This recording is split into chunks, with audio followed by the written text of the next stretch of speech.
What's up guys, Brian Do Work here, back with another Doflamingo vs Zoro video. This time I will be piloting versus my friend Eric, and this is the final round of Swiss for our local tournament. Both of us are undefeated at this point, so enjoy the game. So Eric ends up winning the dice roll, so he opts to go first, playing down Nami. He'll be allowed to search top 5, which he'll opt to get the Gum Gum Fire Fist Pistol Red Hawk, which for 2 cost, it will give your character or leader 4k and potentially pop a 4k on the opposing side. I take some time to think if I should play this Alvida, which I opt not to, and then I pass. Then he goes and swings for 6, turning on Zoro's effect, and I counter out with Alvida for 7. And then he drops down a Vivi, 2 drop for 4, but with Zoro, she becomes a 5k. Next, it's my turn, where I opt to play Perona, and she allows you to look at the top 5 and rearrange. After some time, I definitely decide that, yeah, this is going to be a bottom deck because it just isn't going to further my play. And then I play down a blocker Doflamingo, so then I can reset up for next turn, which you can see is pretty happy. It looks like I see a few boas and a Gekomoria and a Law. With no more Dawn active, I pass turn. My opponent now is at 5, which he then already attaches the Dawn to Zoro, giving VV 5, swinging face. This is where I think I make a mistake and not counter out when I should have, because my hand's not what I want and I'm actually looking for draws. But again, against a Zoro, that might have been a mistake. And then I combo out of Zoro's 6k attack with my Alvida, and then he passes turn with a Sai.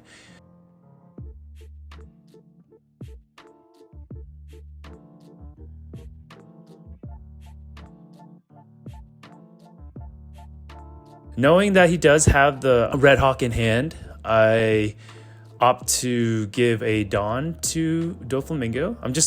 I'm thinking about where to spread the Dawn to do the least amount of damage to my board. So I apply the Dawn to Doflamingo, making him a 5k, putting him outside of the range because I just didn't want to lose my blocker. And I opt to use my 4k to swing at Vivi, potentially trying to handle the board. If he wants to counter out, he can, but it's not going to be, the best trade for him. Plus, I have a swing with Doflamingo, and with him removing the body, it would actually force my Doflamingo to swing into face, which if he's looking for a card, potentially that's what he would want. But again, it's just good value with the Perona. It doesn't allow him to really play the Red Hawk, the Red Hawk, cleanly at least. And here, Doflamingo goes for face for 7, triggering the ability to play Boa Hancock.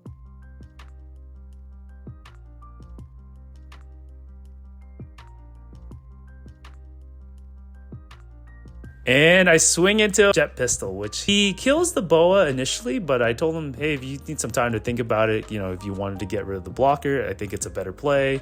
Again, we're friends, so it's just like, it doesn't matter to me. It's more like I just want to play optimally, you know what I mean?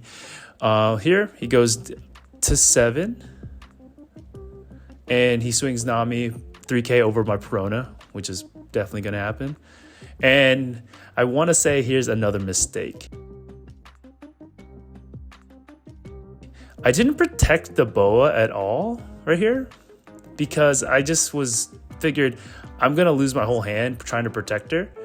And I think I should have, because now instead of losing my whole hand, I'm just going to lose a lot of life, because potentially I should have pushed him more into wasting his attacks on Boa to keep me alive. And yep, I take 2, which is a pretty good turn for him. And he cleared my board in the process. So it's not looking too good, but it is what it is. Sometimes the red aggro is just too aggressive, and if you don't see the teaches, the martial they teach early to balance some of the size and stuff like that, it could be problematic, as you can see. Yeah, here I can see oh man, I'm in a bind, just trying to figure out what's the best move to do. But it's just not looking good. The Sai has gotten way too much value, or the Sai and Vivi just in working together have gotten so much value off my life, off my hand, off my board. So I'm definitely in a situation I'm just not really sure where my next move is, because I don't know how many turns I have left. So I opt to swing 8 into Luffy, triggering the ability to play out a Gecko Moria, who will allow me to swing for two life if it does go through, and if I have 5 cards in hand. He allows it to go, so that, you know, he would have to do a double counter plus some more because I was swinging at 8. He didn't want to lose the 2 cards. Here I play Doflamingo again to kind of reset. Just to refresh your mind a little bit, and then I play out a law to try to protect the Gecko Moria.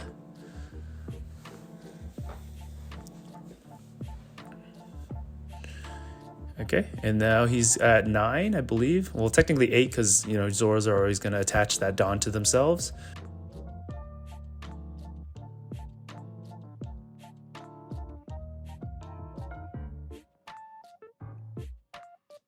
Just taking some time to think, as I do have more blockers now.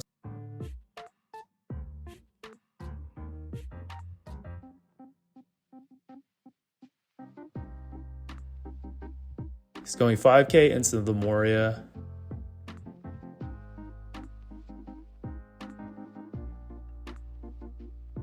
Which here, I do opt to protect, realizing I need my board more than I thought. And since this tournament, I have actually opted to take out the Moria, the double attack Moria, out of my deck, just because, as you can see here, to really get value over it, you have to have a full hand size.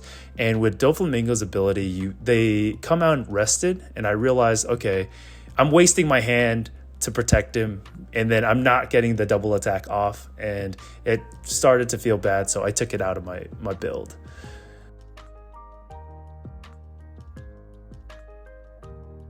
Here we go Nami for 5. You see again, just this Nami's bullying Gecko Moria, and it just feels really bad because I have to counter out because I'm trying to again respond to his current board.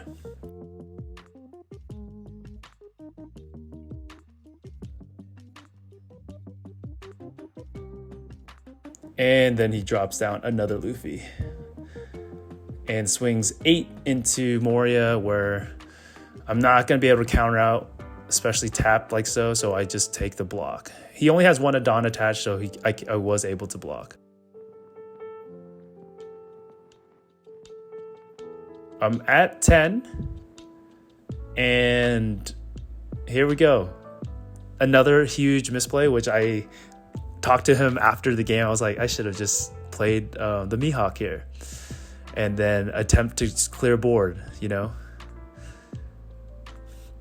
And I think he read it too, because he said, oh, you probably have Mihawk because the way I was swinging, which is something, you know, which it gave him more of a reason to counter out, knowing that, okay, he's trying to kill my side for free practically, and then bottom deck the Luffy. And he opts to use both his double counters to protect Sai. And here I play Jinbei to take care of the Sai for some reason, rather than go with my original plan, which was to still play the Mihawk. My fear is that he had game on board technically without any rushers, and I needed to get rid of some of the bodies, and yeah, it wasn't well thought out. I just now played the Gecko Moria to get out the law, to have another blocker. It's not looking too good because, like, I let the Luffy attack twice, and that's just not something you want to do, especially that he could become unblockable. He's a 7k without any Dawn attached due to the Zoro effect. And here, again, this Nami is just bullying my Gecko Moria. And yeah, I'm getting dismantled right now. But it's all right.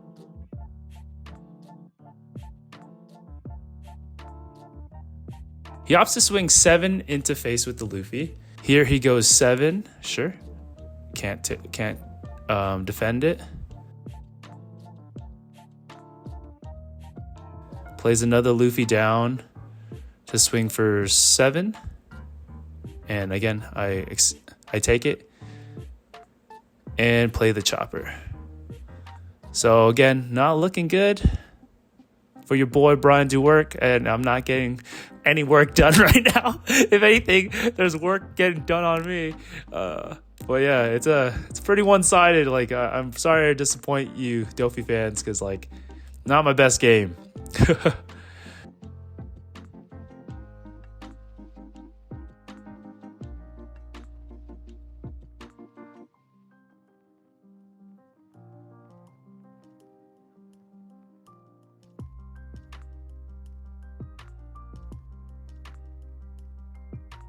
I opt to go 6 into Luffy. He'll 2k counter out. Okay. And I got 1 attack left. So, not looking good. All right, Brian. You lost. Hurry up. 7 into the Luffy. No triggering, because I know it's not good.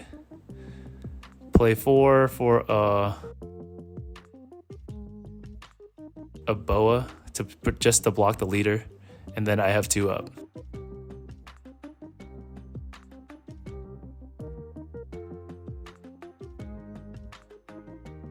At this point, I think my opponent is very clear on how to win. You know, he thinks about it a little bit to see if he has to sequence differently, but at the end of the day, I don't think anything's stopping a 16k attacker.